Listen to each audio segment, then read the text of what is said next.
भारतीय state bank शाखा माखड़ी में पदस्थ सहायक प्रशासनिक अधिकारी राहुल मीणा का स्थानांतरण छत्तीसगढ़ से राजस्थान सर्किल के जयपुर में होने के कारण आज स्थानीय व्यापारी संगठन द्वारा उन्हें विदाई समारोह दिया गया।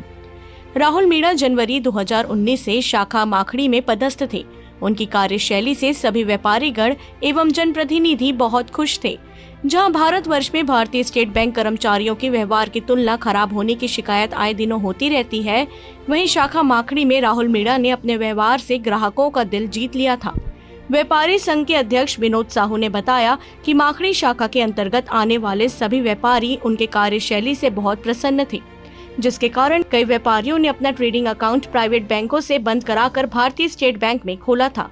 इस अवसर पर व्यापारी संघ के उपाध्यक्ष दीपेंद्र नाग, सचिव रोशन सेन, कोषाध्यक्ष नितेश लावत्रे, उत्तम साहू, चेतन नाथ, महेश साहू, मोरिया इलेक्ट्रिकल्स, शर्मा होटल एवं मिष्ठान, उत्तम हार्डवेयर एवं कृषि सेवा केंद्र एवं दोनों पेट्रोल पंप के मालिक के अलावा अन्य व्यापारी गण भी उपस्थित थे। माखड़ी से रोशन सेन की रिपोर्ट।